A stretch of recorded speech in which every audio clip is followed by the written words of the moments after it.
श्रोते हो नमस्कार. आजच्या वृत्तविशेष कार्यक्रमात आपलं मनःपूर्वक स्वागत. इंडोनेशियाची राजधानी जकार्ता इथं 5 ते 7 सप्टेंबर दरम्यान 20वी आसियान भारत शिखर परिषद आणि पूर्व आशिया शिखर परिषद पार पडली. आज विविध देश आणि प्रदेश झपाट्यानं विकसित होत आहेत. हे पाहता विविध राष्ट्रांच्या समूहाचं महत्त्व वाढत आहे. म्हणूनच या समूहांच्या विकासाच्या मुद्द्यांवर आसियान परिषदेत सहभागी नेत्यांमध्ये विचारविनिमय झाला. या शिखर परिषदेत भारताचे प्रधानमंत्री नरेंद्र मोदी सहभागी झाले होते. या निमित्तानं भारताच्या दृष्टीनं आसियान भारत शिखर संमेलनाचं महत्त्व आणि शिखर संमेलनाचं फलित काय आहे याबाबत आजच्या वृत्तविशेष कार्यक्रमात आपण तज्ज्ञांकडून अधिक माहिती जाणून घेणार आहोत. श्रोते हो, आसियान म्हणजे दक्षिण पूर्व आशिया राष्ट्रांची संघटना. 1967च्या कालखंडात सुरू असलेल्या साम्यवादाच्या प्रसाराविरुद्ध एक सामायिक आघाडी निर्माण करण्याच्या उद्देशानं आसियान या समूहाची स्थापना झाली. आसियान हा आग्नेय आशियामधील स्वतंत्र देशांचा एक आर्थिक विकासाबाबत विचारविनिमय करणारा समूह आहे. या देशांमध्ये आर्थिक वाढ, व्यापारात सुसूत्रीकरण, पर्यावरणाचं रक्षण, प्रादेशिक शांतता आणि स्थिरता सुनिश्चित करणं हे या समूहाचं उद्दिष्ट आहे. आसियान क्षेत्राच्या हितसंबंधांना पुढे नेण्यासाठी सदस्य राष्ट्र एकमेकांना सहकार्य करतात आणि आधार देतात. आसियान देशांदरम्यान सामाजिक प्रगती आणि सांस्कृतिक विकासाला गती कशी देता येईल यासाठी हा समूह सतत कार्यरत असतो. यंदाच्या आसियान भारत शिखर संमेलनातही आसियान राष्ट्रांच्या आर्थिक विकासासह अनेक मुद्द्यांवर सांगोपांग चर्चा झाली. 20व्या आसियान भारत शिखर परिषदेत सहभागी झालेल्या नेत्यांमध्ये या चर्चेबाबत उत्साह दिसून आला. आसियानचं एकत्रीकरण, डिजिटल आणि हरित अर्थव्यवस्था यासारख्या महत्त्वाच्या क्षेत्रांमध्ये परस्परांना सहकार्य करणं याबाबत सविस्तर चर्चा करण्यात आली. या संमेलनात प्रधानमंत्री नरेंद्र मोदी यांनी भारत आसियान सहकार्य बळकट करण्यासाठी 12 सूत्रांचा प्रस्ताव सादर केला. त्या प्रस्तावात दळणवळण, डिजिटल परिवर्तन, व्यापार आणि आर्थिक प्रतिबद्धता, समकालीन आव्हानांना तोंड देणं, धोरणात्मक प्रतिबद्धता वाढवणं यांचा समावेश असल्याचं प्रधानमंत्री यावेळी म्हणाले. हमारी हिस्ट्री और ज्योग्राफी भारत और आसियान को जोड़ते हैं. साथ ही साझा वैल्यूज, क्षेत्रीय एकता, शांति, समृद्धि और मल्टीपोलर वर्ल्ड में साझा विश्वास भी हमें आपस में जोड़ता है. आसियान भारत की एक्ट ईस्ट पॉलिसी का केंद्रीय स्तंभ है. भारत आसियान सेंट्रलिटी और इंडो पैसिफिक पर आसियान के आउटलुक का पूर्ण समर्थन करता है. भारत के इंडो पैसिफिक इनिशिएटिव में भी आसियान क्षेत्र का प्रमुख स्थान है. पिछले वर्ष हमने भारत आसियान फ्रेंडशिप ईयर मनाया और आपसी संबंधों को एक कॉम्प्रिहेंसिव स्ट्रेटेजिक पार्टनरशिप का रूप दिया. योर मैजेस्टी, एक्सेलेंसीज, आज वैश्विक अनिश्चितताओं के माहौल में भी हर क्षेत्र में हमारे आपसी सहयोग में लगातार प्रगति हो रही है. यह हमारे संबंधों की ताकत और रेजिलियंस का प्रमाण है. इस वर्ष की आसियान समिट की थीम है ASEAN matters, epicentrum of growth. ASEAN matters क्योंकि यहाँ सभी की आवाज सुनी जाती है और ASEAN is epicentrum of growth क्योंकि वैश्विक विकास में आसियान क्षेत्र की अहम भूमिका है. वसुधैव कुटुंबकम, one earth, one family, one future की यही भावना भारत की G20 अध्यक्षता की भी थीम है. योर मैजेस्टी, एक्सेलेंसीज, 21वीं सदी एशिया की सदी है, हम सबकी सदी है. इसके लिए आवश्यक है कि हम एक rules based post Covid world order का निर्माण और मानव कल्याण के लिए सबका प्रयास, फ्री और ओपन इंडो पैसिफिक की प्रगति में और ग्लोबल साउथ की आवाज को बुलंद करने में हम सबके साझे हित है. मुझे विश्वास है कि आज हमारी बातचीत से भारत और आसियान क्षेत्र के भावी भविष्य को और सुदृढ़ बनाने के लिए नए संकल्प लिए जाएंगे. कंट्री कोऑर्डिनेटर सिंगापुर, आगामी अध्यक्ष लाओ पीडीआर और आप सभी के साथ भारत कंधे से कंधा मिलाकर काम करने के लिए प्रतिबद्ध है। श्रोते हो, आसियान भारत शिखर परिषदेमध्ये भारत आसियान संबंधांच्या प्रगतीचा आढावा घेतला गेला. तसंच सहकार्याची पुढील दिशा निश्चित करण्यात आली.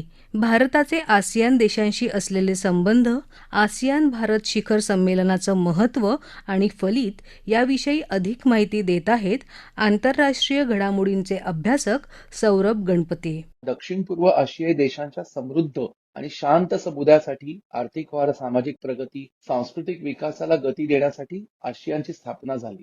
आणि ह्याची कामं इतर काय होती तर न्याय आणि कायद्याचं राज्य, संयुक्त राष्ट्राच्या चार्टरच्या तत्वांचं पालन करून प्रादेशिक शांतता आणि स्थिरतेला प्रोत्साहन, त्याचप्रमाणे आर्थिक, सामाजिक, सांस्कृतिक, तांत्रिक, वैज्ञानिक आणि प्रशासकीय क्षेत्रातल्या समान हितांच्या बाबीवर सक्रिय सहकार्य आणि परस्पर सहाय्य वाढवणं. त्याच वेळेला शेती उद्योगांचा विकास, व्यापार विस्तार, वाहतूक दळणवळण सुधारणा, लोकांचं जीवनमान सुधारणं आणि आग्नेय आशियाई अभ्यासाला प्रोत्साहन आणि त्याच वेळेला जेवढं शक्य होईल तेवढं आंतरराष्ट्रीय आणि प्रादेशिक संस्थांशी जवळचे आणि फायदेशीर सहकार्याचे लाभ अशा स्वरूपाचे आसियानचे हेतू होते.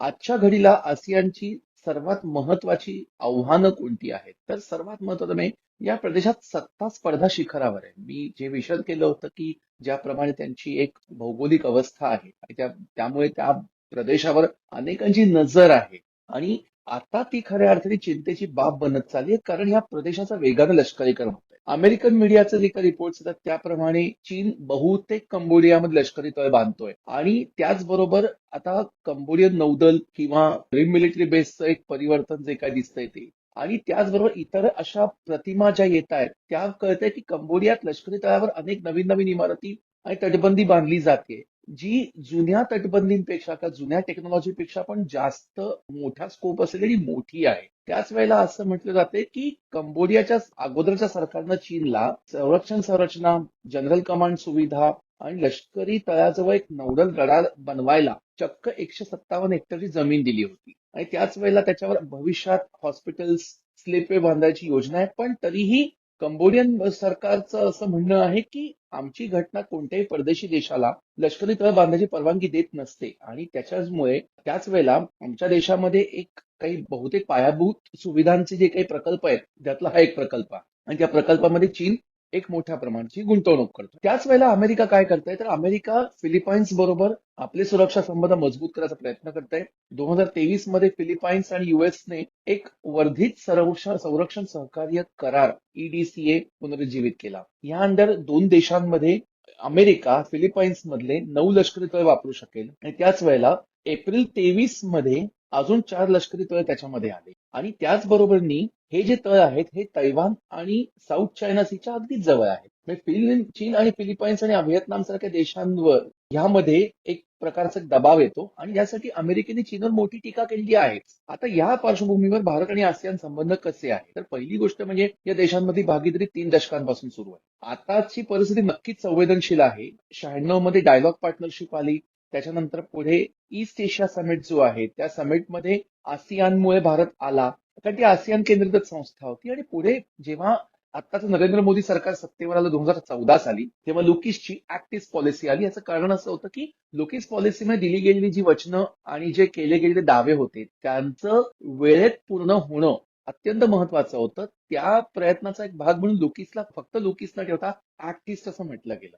आता पारंपरिकपणे भारताचे संबंध आर्थिक बाजूने होते कारण आता आपण जेव्हा विचार करणार आहोत भारत आसियान आणि इंडो पॅसिफिकसाठी याला सामाजिक सांस्कृतिक पैलूही होते. राजकीय सुरक्षेकडे लक्ष देणं अत्यंत महत्वाचं मानलं गेलं. त्यासाठी human assistance and disaster relief ही संकल्पना आली. मानवतावादी सहाय्य आणि आपत्ती निवारण. पण या संबंधांना आजही चीनचा फार मोठा आयाम आहे कारण विशेषतः चीनची भीती साऊथ एशियन कंट्रीजना बऱ्यापैकी वाटतेय आणि त्या देशांच्या काही भूभागांवर त्या देशातल्या बऱ्याच पाण्यावरती सुद्धा चीनने आपली पकड केली. म्हणजे साऊथ चायना सी चीन स्वतःचीच एक प्रॉपर्टी मानतो. त्याला कुठेतरी अमेरिकेने 10 वर्षापूर्वी फिलिपाईन्स ओशन असं म्हणून एक चीनला चिमटा काढल्याचं आपल्याला आठवत असेल. आता या सगळ्यामध्ये भारताच्या बाजूने घडणाऱ्या सकारात्मक गोष्टी कोणत्या होत्या तर ASEAN India free trade agreement हा एक आपल्याला करार ऑफर केला गेला आणि 9 नोव्हेंबर 14 येऊन तो 15 साली तो लागू झाला. त्यामुळे मजबूत स्तरावर आपली एक अर्थव्यवस्था जाते आणि आपल्यातले जे गिव्ह अँड टेक आहे ते एक फार मोठ्या मजबूत स्तरावर गेलं. त्याच वेळेला इंडो पॅसिफिक ओशन इनिशिएटिव्हची घोषणा आपण केली.